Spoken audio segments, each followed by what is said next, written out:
एक बार बहुत बड़ा नेता एक साधु के छोटे से आश्रम में गया।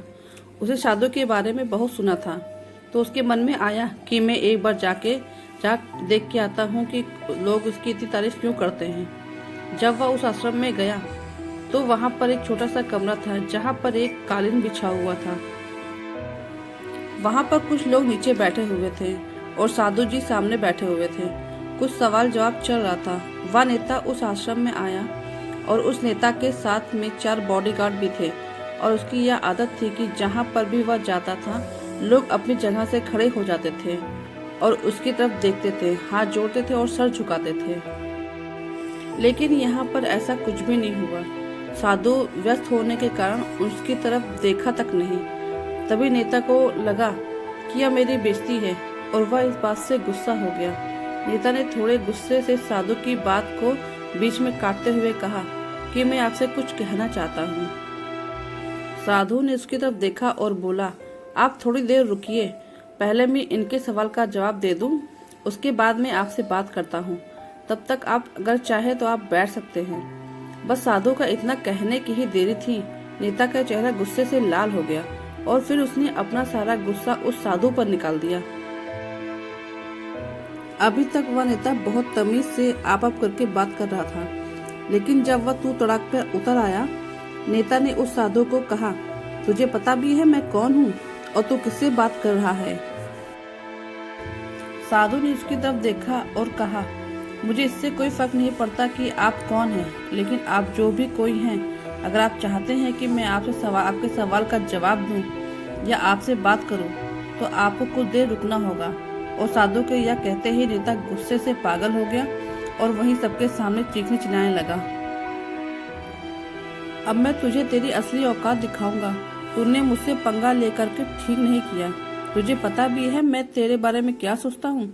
साधु ने फिर नेता से तरफ देखा और बड़े प्रेम से कहा, मुझे इससे कोई फर्क नहीं पड़ता कि आप मेरे बारे में क्या सोचते हैं। आप जो चाहें वह मेरे बारे में सोच सकते हैं। फिर नेता ने उससे कहा कि तू चाहे सुनना चाहता है या नहीं, लेकिन मैं तुझे यही सबके सामने बताऊंगा कि तेरे बारे में क्या सोचता हूँ। तू कोई साधु नहीं है, तू एक बहुत ही घटिया इंसान है। तू ढोंगी है, पाखंडी है और यहाँ पर जितने लोग भी बैठे हैं उन सबको बेवकूफ बना रहा है। तेरा बस एक ही मकसद है, इन लोगों की जेब में जितना भी पैसा है वह सब तेरे पास आ जाए। तू अपने फायदे के लिए इन लोगों का इस्तेमाल कर रहा है और अब मैं तुझे नहीं छोड़ने वाला हूँ। पूरी दुनिया के सामने तेरा पर्दाफाश करके रहूंगा। लेकिन उसके इतना बोलने के बाद भी हल्की सी मुस्कान उस साधु के चेहरे पर बनी ही रही। यह देखकर वह और भी तिलमिला गया और उसने कहा, अब बहुत हो गया, अब मैं यहाँ 1 मिनट भी नहीं रुकने वाला। लेकिन अभी भी तेरे पास मौका है, अगर मुझसे माफी मांगनी है या मुझसे कुछ कहना है तो कह सकते हो। इतना सब होने के बाद भी साधु के चेहरे पर एक मुस्कान थी और वह बिल्कुल शांत था। और फिर उन्होंने अपनी आंखें बंद करी और फिर साधु ने अपनी आंखें खोली, हाथ जोड़े और कहा कि मुझे आपसे कोई गिला शिकवा नहीं है। आपके लिए मेरे मन में कोई भी गलत ख्याल नहीं है। जो भी मेरे बारे में आपने कहा वह आपकी अपनी सोच थी, तो मुझे आप में कोई भी बुराई नजर नहीं आती है। मुझे आप बहुत ही भले इंसान लग रहे हैं। और साधु के इतना कहते ही नेताजी का दिमाग 7वें आसमान पर पहुंच गया। उसके चेहरे पर एक अजीब सी खुशी थी, क्योंकि उस साधु ने वही कहा जो बाकी सब लोग उस नेता को कहते हैं।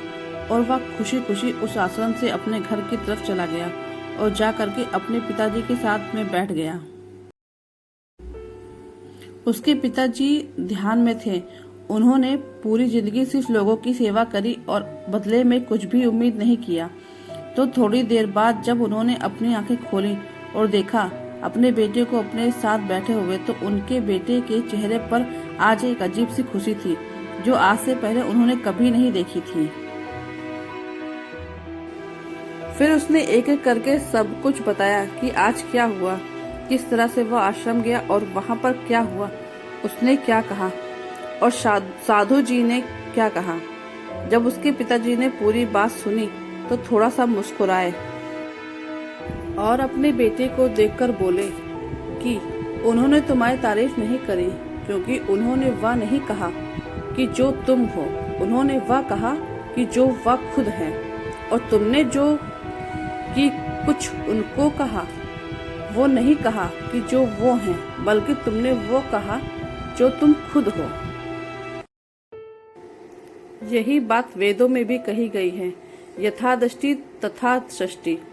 यह दुनिया तुम्हें वैसी नहीं दिखती जैसी यह दुनिया है, यह दुनिया वैसी दिखती है तुम्हें जैसे तुम खुद हो। जिसकी नजर जैसी, उसके लिए यह दुनिया वैसी ही है। तो अगर तुम अपनी दुनिया को बदलना चाहते हो तो उसका सिर्फ एक तरीका है, अपनी नजर को बदलो। तो दोस्तों, कैसी लगी ये कहानी? आपको अच्छी लगी तो चैनल को लाइक और सब्सक्राइब करिएगा और कमेंट करके जरूर बताइएगा किस किस के साथ ऐसा हुआ है।